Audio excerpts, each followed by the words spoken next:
806 Rio Poco. We're in a cul-de-sac. It's a pretty large front yard that already has mature landscaping.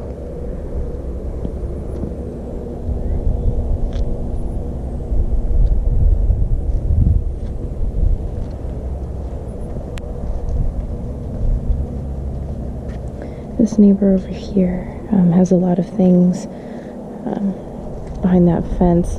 You see it as you first pull into this street.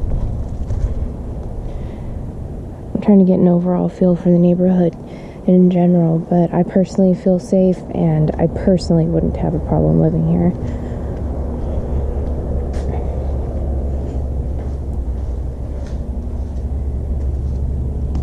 If we could patch up that front door. I'm also still deciding on the condition of the paint. I think it's okay. I couldn't get this light on, but I think it's okay. It's a little more yellow than we usually do, but it may work for now, and then at some point, if it needs to be repainted, then choose the color that we tend to use. I don't think we need a window covering up there on top. These are 2.5-inch faux blinds, and they do have the valances. So that's carpet, and then we have tile in the heavy traffic areas, which is great. We have a beautiful stainless steel space saver microwave and range. We have 2.5-inch blinds over the sink.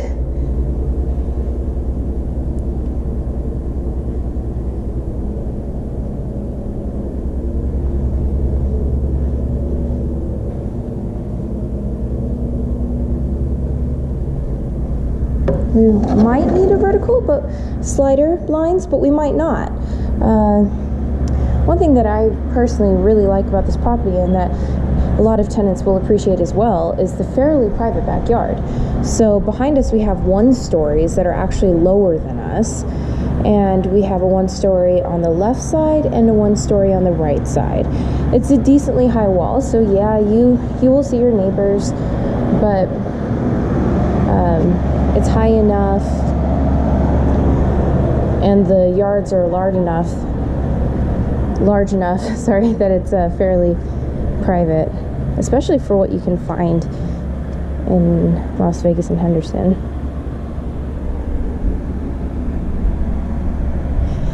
The grass would probably have to be removed. It's mostly weeds anyway, but we do have a large concrete area and a patio cover already installed.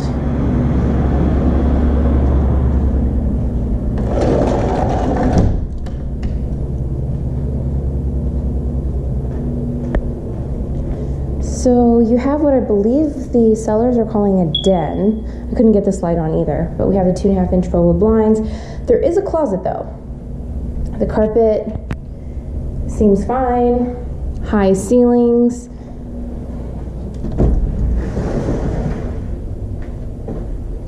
We don't have a rod going across, but obviously we have the shelf. And again, tile in the high traffic areas, hallway and laundry room, which is fantastic.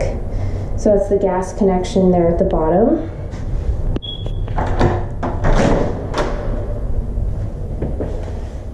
So we would rekey that door and the front door and this garage door.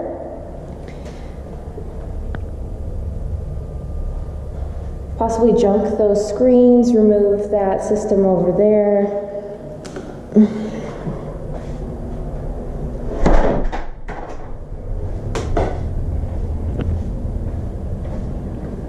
We need 2.5-inch faux wood blinds in this room. Remove whatever that is up top. The ceiling fan looks dated and old. It's about $150 to install a new fan that could give this room a really great upgraded feel. Also, this door handle, it's brass. This is brass as well, but it doesn't match. So you may want to switch it out for one of these elongated handles and maybe replace those globes with something neutral. So we have the closet rod and we have the track at the bottom.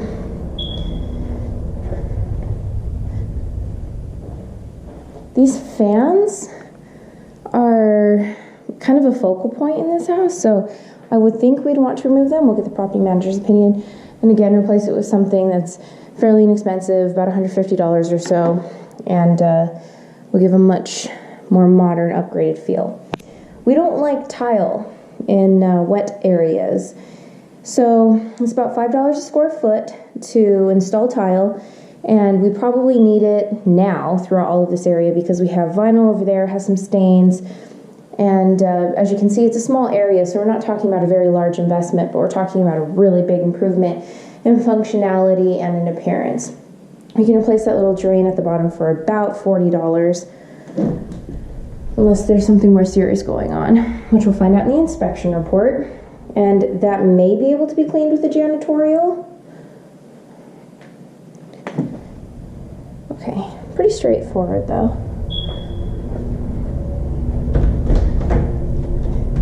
This is a typical closet, and this is one of the brass elongated handles. And here is the bathroom for the extra bedrooms. Maybe replace that little drain ring at the bottom. Probably, definitely replace that toilet seat. We already have towel bars, so that's about it.